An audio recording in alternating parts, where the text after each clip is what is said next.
this is Cat's Diamond Painting. Welcome to my channel, or welcome back if you've joined me here before. I'm here today to do a post review for my latest completion. And if you haven't been shopping at Diamond Art Club for very long, this kit may not be familiar to you because I believe this was archived quite a long time ago. This is Steadfast Heart by Dimitra Milan, one of my favourite artists Diamond Art Club has licensed, and I wish they had more kits by this artist, to be honest. I think it's the third one I have completed from them. I did Protégé and I did Running the Distance just last year. So actually this is the second one that I've done in recent months. And the reason I picked this to be a kit this month was because I am participating in, joining in, whatever you want to say, with the Refresh Your Stash challenge that Lisette Crafts and Tells has issued to us all. So Lisette has a brilliant channel. You should go check her out if you don't already know her. And one of the things that I think has made her quite a big name in the diamond painting content creation world is these challenges she does. So she did one where she ran her stash down to pretty much nothing. She was on a very severe no-buy and just worked through her existing stash and gave us updates. And you know, that was something that I think really got her out there. And her challenge for 2026 is refresh your stash, work on the oldest kits in your stash, the ones that may not be as good quality as the newer kits, because all of these diamond painting companies have been improving, bringing out updates. They may be ones that, you know, the image isn't quite so much to your taste anymore. There could be any number of reasons why they're still sitting in your stash. But if they are still sitting there and you're not wanting to de-stash them, the challenge is to work on them as a priority. And I feel like this has really taken off. I've seen so many other creators be inspired by this, and I am loving it so far. It's really nice knowing what my next, not necessarily my next few projects are going to be, because I will do other newer projects in amongst the older ones, but having certain ones that I feel like I'm confident I'm going to tick off this year, that I've had for ages, I clearly still like, or they wouldn't be in my stash still, but I just haven't been getting around to them. So let me show you this properly. First of all, let me just show you the whole thing. I will pan over it a little bit later so you could admire it all properly, but in the meantime I'll just do a little swoop around. Oh, it's so beautiful. This is also a round kit, and another of my goals for 2026 was to really get over the thing where I don't reach for round kits as often, and to kind of try and always have one on the go. What I'm taking that to mean is, you know, when I finish one, I can't instantly kit up another one necessarily. What I mean is, if I finish one of these two major goals, to have a round kit on the go or my oldest kit on the go, then I'm going to kit up another one within that month. So within this month, I will kit up another round kit, and I will kit up my next oldest kit in my stash, which is Weekend in Paradise by Abraham Hunter. This one, however, is a 56 by 74 centimetre round kit, as I said, and I originally bought this in 2021, so it feels a little bit like cheating that I've completed this as my oldest kit, because I was not very partial to the old style of round drills that Diamond Art Club had, and that a lot of places use, you know, the kind with a really smooth surface that just won't be gripped properly by any wax or putty.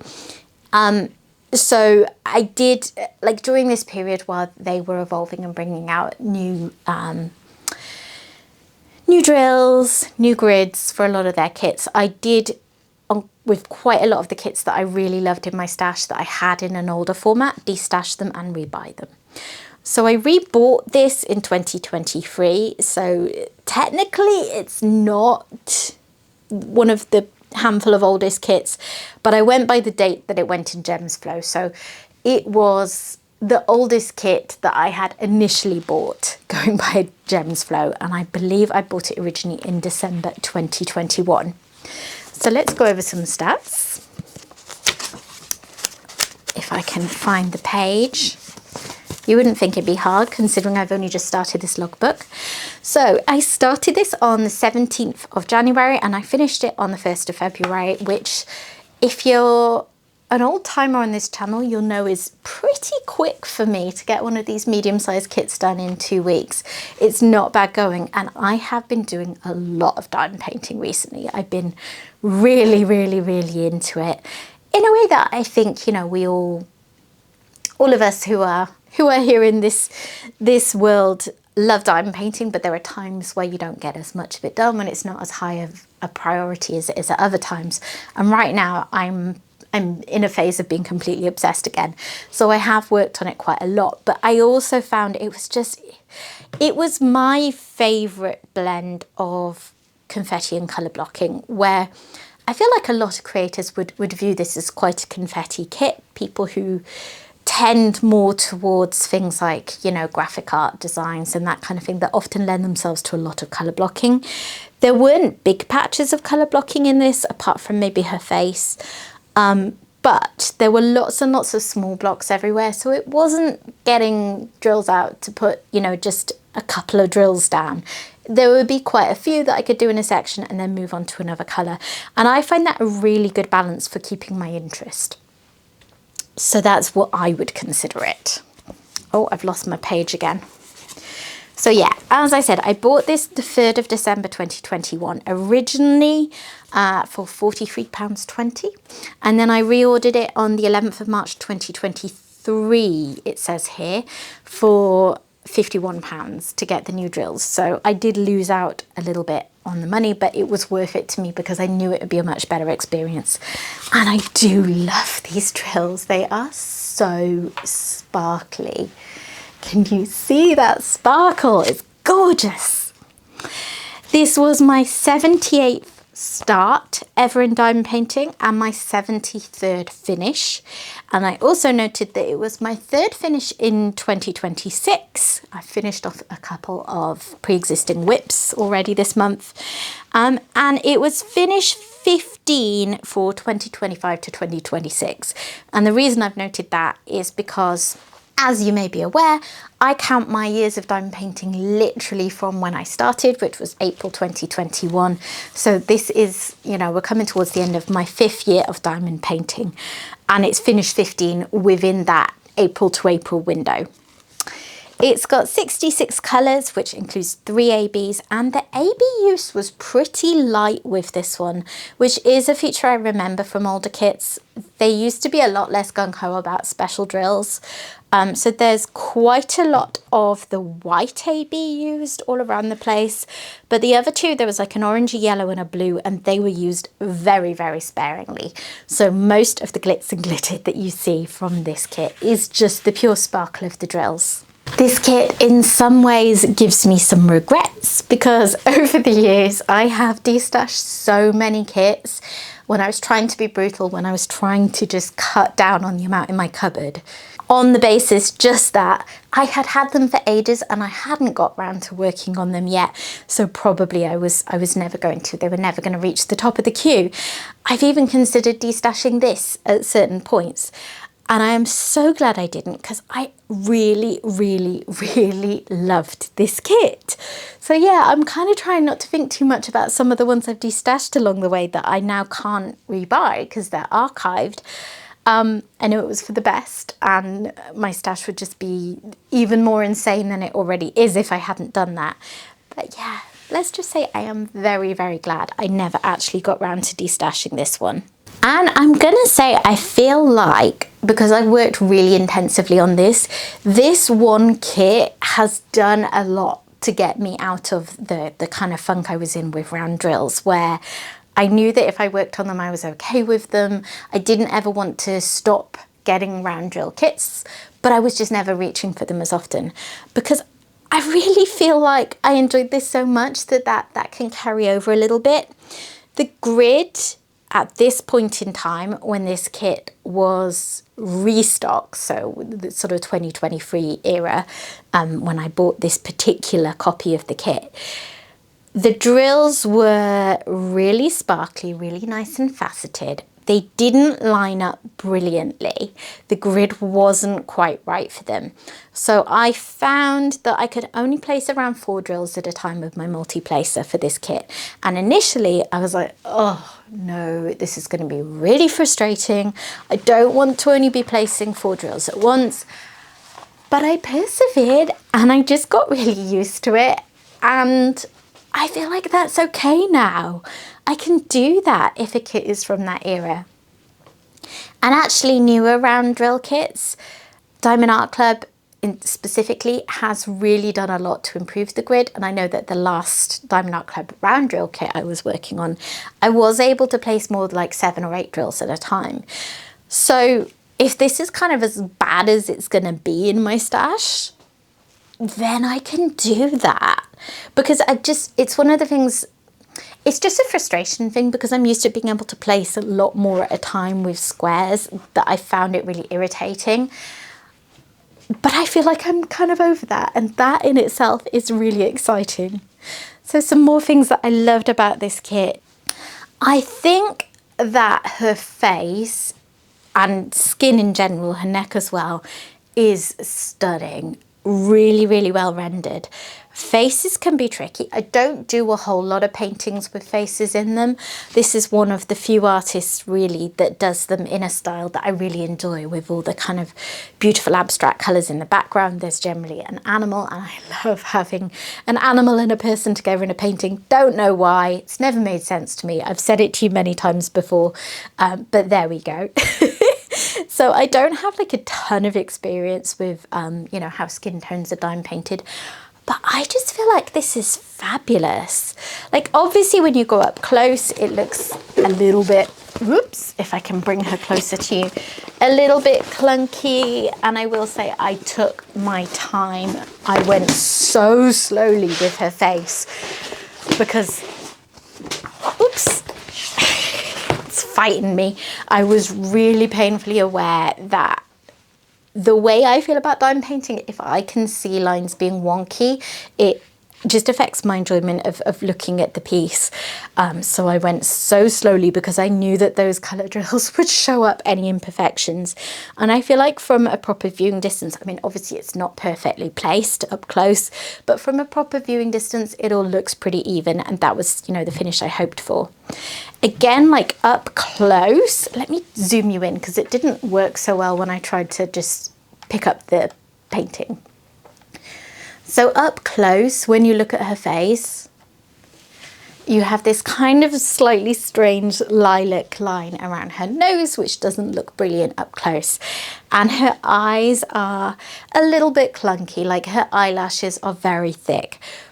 That's just a kind of feature of diamond paintings. There's just certain things like minute facial features, stars is another one, whiskers on animals, which are very hard to be rendered, you know, totally accurately to the size they were in the art or how they would be on a real life person when you're talking about eyelashes, without making the whole painting humongous. You know, if you made the whole painting much bigger than it had to be, then you could get them more in proportion, but the size of the painting is right overall. So it's just a couple of minor details like that where a drill is as wide as a drill is. You can't make it thin enough. But I'm okay with that. I think from a distance, it still looks absolutely fabulous. And actually, I mentioned the whiskers, but I don't think the whiskers have turned out too badly at all on the tiger. Let me pull you back again so you can see. I mean, they are a little bit overly prominent, but it's not something that affects my enjoyment of looking at the piece. The tiger, speaking of him, I just think he is magnificent. It's incredible because when you're up close, there are so many different colours in this tiger. You've got purple and red and orange and all sorts of things going on. And when you step back, those colours do come through in it, but you're also just, it's so abundantly clear what it is. And I just think it's a really beautiful rendition. He's definitely my favourite thing about the painting. I think he is magnificent. The rendering has just been so good on this piece. And round drills, sometimes the the render is not as clear because they are that little bit bigger than squares. So there's nothing that I could have wished for to change and improve on this tiger. I think he is magnificent, even down to his eyes being slightly different colours because of the way the lighting is falling on him in the artwork. The imagined lighting, you know what I mean. There were, of course, as there are with every single project from every single shop, a few niggles, a few things that, you know, could have been improved. There were nothing major, but I'll go through them just for the sake of it. You know, maybe you have this one sat in your stash and it may serve as just a little heads up to you for when you get round to it. There were a few very similar symbols in similar colours that did throw me off a tiny bit. Let me show you some of those. This is the storage case I used. If you haven't seen one like this before, I actually did a whole unboxing for it. But it's called Seed Storage. You can find it on Amazon. I actually bought it on Amazon.com in the US and had it shipped over via Stackry at great expense because I wanted it so much. And then it appeared on the UK version. But you get these different sized bottles. I highly recommend it because it is so convenient having the different sized bottles. I know that we already have that in things like Elizabeth Ward style storage, but they've never been my favourite. I have some, I don't reach for them that often. I do prefer round bottle storage, and these do the same job essentially. That's my trash drills. It's not too bad, as you'd expect really for round drills. You don't tend to have so much because imperfect drills can be placed anyway. What was I going to show you? Oh yeah, so for instance, these symbols at first threw me off just a little bit. I mean, it's not bad, but it's one of those things. It's like, why do the colours have to be fairly similar? You know, why couldn't these triangles have been on completely different colours? But yeah, once I had got to grips with that, it was fine. There are also a few symbols that are quite big and hard to cover fully with the drill. So one of the things with the round diamond paintings at this point is that Diamond Art Club still had guide circles. I think I may have taken a picture of part of the canvas before I placed drills to show you. If I did, I'll pop that on the screen now, but in case I didn't, because I really can't remember, I'll just explain as best I can that these days a round kit, you're going to have the square that the round drill will go in, and there may be a very faint circle around where the drill is going to go, but it's not particularly prominent. In the old days, as it were, that was different. The drills had a really clear round space to go onto the background, and the background colours may not even match the drills. So for instance, you know, you can see ones here where this R symbol is orange, but the colour of the drill is actually green. The green matches the outer bit that still shows around the drill, but you really want to cover that because otherwise it's going to show up. I never minded guide circles that much. They can slow me down a bit because I really want to make sure that the symbol is covered properly, but then I like that means I end up doing it quite neatly. But there were a couple, as I said. So this one was a bit of a pain because this little tail liked to stick out the edge of drills, and this one was the other one with the same thing where that line was just a little too long. You know, you had to be really precise. And of course those were both two really pale colours where if you could see a bit of a black symbol line around the edge, up close it's quite obvious. This one was also on the face, so again it was just a matter of taking those bits really slowly to get them done how I wanted. I did run out of a colour. It was this one over here, 992. You can see there were a few in there because I didn't actually run out. That's because I switched for a different colour. I think it was 3814. So I found this one, I had plenty of drills left and it was the closest colour. And the bit that I didn't have enough of this for was this bit over here. So I thought rather than use up the few drills that I have for that colour and then switch and have a difference, I will just do that. You know, as these things go, it wasn't too bad because I don't feel like it affected anything. You'd never know that that's just a little bit darker than it should be, because it's not, you know, in a really focal place like the eyes or whatever. So yeah, never ideal to run out of drills. There definitely weren't anywhere near enough to finish that little patch. But it's only, I think, the third time I've run out of drills on a Diamond Art Club. So, you know, it happens now and again. It's a pain, but it wasn't too bad because I was able to fix it with materials from within this kit. And the only other thing that does still really irk me about round drills is just living in a house with 3 cats. There is always cat fur here, no matter how much we clean. Charlie in particular likes to arrive where I'm diamond painting and just sort of demand to be in my lap for cuddles, and he brushes against the painting as he does, and oh my goodness, I always forget when I work on a square drill kit for a while how round drills just have so much fluff. I actually even put a border at the bottom of this one because it was getting really grubby down there, and I don't usually bother with that just because of laziness, but it was bad enough that it was bugging me. But yeah, up close there are so many patches of fur on here. I pick everything off as best as I can as I go through it, and then just more appears. If anyone has any tips for how to deal with that aren't just keep your cats away, because my cats have free reign around the house and that isn't going to change. But if you have any ideas for how you can easily remove fur, let me know, because yeah, it's a bit gross up close. I think it's not too bad at the moment because I picked so much off, but I know that it will still accumulate more because it always happens that way. But yeah, that is Steadfast Heart. So my oldest kit from my stash is complete. As I said earlier, my next one is going to be Weekend in Paradise. So let me just show you that, because I'll kind of, you know, use a hashtag to connect up any videos that are to do with this stash. Refresh your stash challenge. Oh God, I can't talk. So this is Weekend in Paradise. This is going to be my next one. It's a big and beastie. It is 93 by 70 centimeters. So as I said, my challenge to myself is to make sure I start it within the next month. So this will get started within February. I don't know how long it'll take me. If I get really into it, I may work on it the whole way through. What typically happens with bigger kits is that I maybe have a break at some point and work on something else.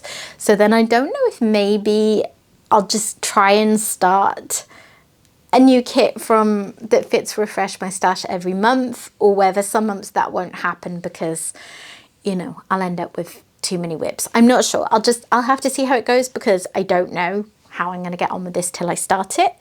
I've got another small kit I want to do first, which is Polar Bear by Katie Lipscomb. I also really want to do another row of The Apprentice, my comparison project from Jaded Dem Shop. I don't know. I'm really enjoying kind of planning out my month with estimates of how long it will take me to work on each thing, but I do always think I can do more than I can, so we shall see. I'm kitting up Polar Bear tonight to do that as a small snack size project. After that, we'll see, because within the month I need to get Weekend in Paradise up, and I need to at least kit up a next round project, and I haven't even decided yet what that will be. It doesn't need to be an old one because Weekend in Paradise is covering that. But yeah, I can't decide. I've got a few good options and I'm just trying to figure out which. But yeah, like I say, I'm really enjoying having something to kind of structure the choices I'm making around diamond painting, and I'm allowing flexibility. You know, at the end of the day, I'm not going to do a kit that I desperately don't want to work on. But my challenge to myself in my 2026 plans video was, if you really don't want to work on it when it comes to it, then, you know, really consider destashing it if that's the case. So I'm feeling good at the moment about working through my oldest kits. I'm hoping to get all my 2022 kits done this year and be starting on 2023 and do some more recent ones alongside. And yeah, I think it's going to be fun. If this one is anything to go by, I'm going to really enjoy this, and it will be super satisfying to have those older kits ticked off. She is a stunner. Oh, I love this kit so much. Okay, that is it from me today. I hope that you have enjoyed taking a look at this with me. I hope you can't hear Xander snoring in the background, but if you can, that is what it is. If you've enjoyed this, please consider dropping a like on it. And if you're not yet subscribed, I'd love to have you stick around. So please consider doing that too. And I will hopefully see you again soon. Bye bye.